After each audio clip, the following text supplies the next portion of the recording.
سوال: اسلام نے جسم و لباس کی طہارت اور نظافت کا جو لحاظ رکھا ہے، اس کی قدر و قیمت سے عقل انسانی انکار نہیں کر سکتی، لیکن اس سلسلے میں بعض جزیات بالکل ناقابل فہم معلوم ہوتے ہیں۔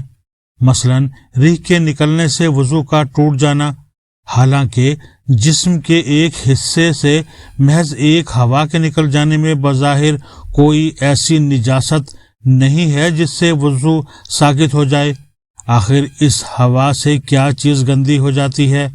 اسی طرح پیشاب کرنے سے وضو کا سقوط، حالانکہ اگر احتیاط سے پیشاب کیا جائے اور پھر اچھی طرح دھو لیا جائے تو کہیں کوئی نجاست لگی نہیں رہ جاتی۔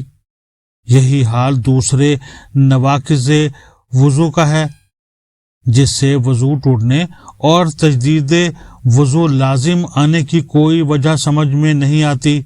براہ کرم اس الجھن کو اس طرح دور کیجیے کہ مجھے عقلی اطمینان حاصل ہو جائے۔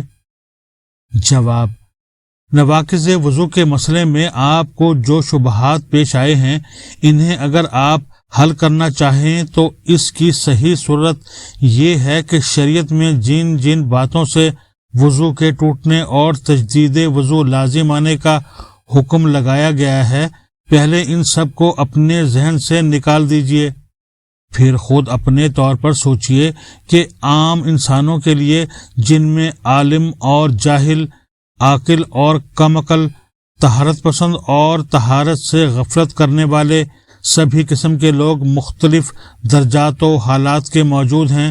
آپ کو ایک ایسا ضابطہ بنانا ہے جس میں حسب ذیل خصوصیات موجود ہوں۔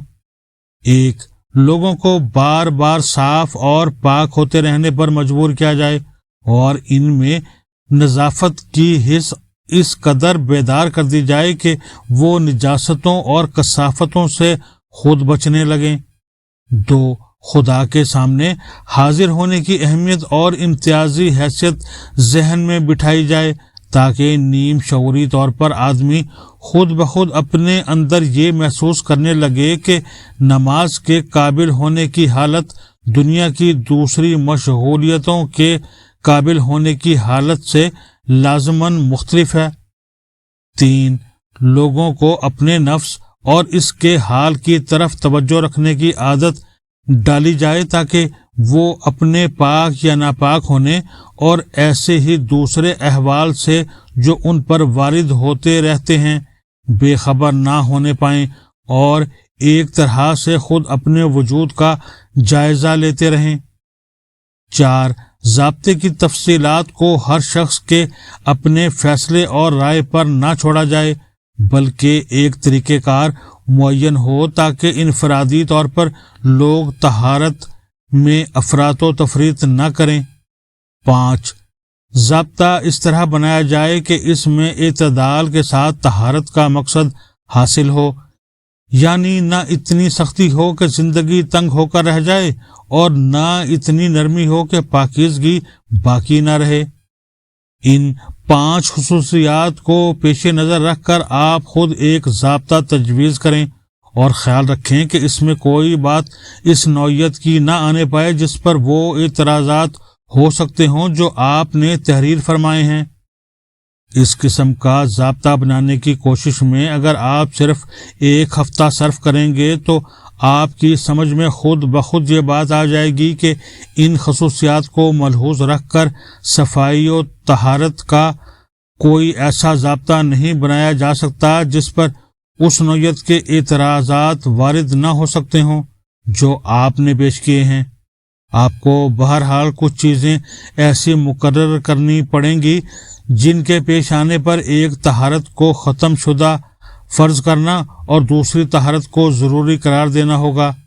آپ کو یہ بھی متعین کرنا ہوگا کہ ایک طہارت کی مدت قیام کن حدود تک رہے گی اور کن حدود پر ختم ہو جائے گی۔ اس غرض کے لیے جو حدیں بھی آپ تجویز کریں گے ان میں ناپاکی ظاہر اور نمایاں اور محسوس نہ ہوگی بلکہ فرضی اور حکمی ہی ہوگی، اور لا محالہ بعض حوادث ہی کو حد بندی کے لیے نشان مقرر کرنا ہوگا۔ پھر آپ خود غور کیجئے کہ آپ کی تجویز کردہ حدیں ان اعتراضات سے کس طرح بچ سکتی ہیں جو آپ نے تحریر فرمائی ہیں؟ جب آپ اس زاویہ نظر سے اس مسئلے پر غور کریں گے تو آپ خود بخود اس نتیجے پر پہنچ جائیں گے کہ شارع نے جو ضابطہ تجویز کر دیا ہے وہی ان اغراض کے لیے بہترین اور غایت درجے معتدل ہے۔ اس کے ایک ایک جزیے کو الگ الگ لے کر علت و معلول اور سبب و مسبب کا ربط تلاش کرنا معقول طریقہ نہیں ہے۔ دیکھنا یہ چاہیے کہ کیا بحیثیت مجموعی ان اغراض و مصالح کے لیے جو اوپر بیان ہوئی ہیں اس سے بہتر اور جامع تر کوئی ضابطہ تجویز کیا جا سکتا ہے؟ لوگوں کو احکام وضو میں جو غلط فہمی پیش آتی ہے اس کی اصل وجہ یہی ہے کہ وہ اس بنیادی حکمت کو سمجھنے کی کوشش نہیں کرتے جو بحیثیت مجموعی ان احکام میں ملحوظ رکھی گئی ہے، بلکہ ایک ایک جزوی حکم کے متعلق یہ معلوم کرنا چاہتے ہیں کہ فلاں فعل میں آخر کیا بات ہے کہ اس کی وجہ سے وضو ٹوٹ جاتا ہے، اور اس کی ضرب آخر کس طرح شکست وضو کا سبب بن جاتی ہے۔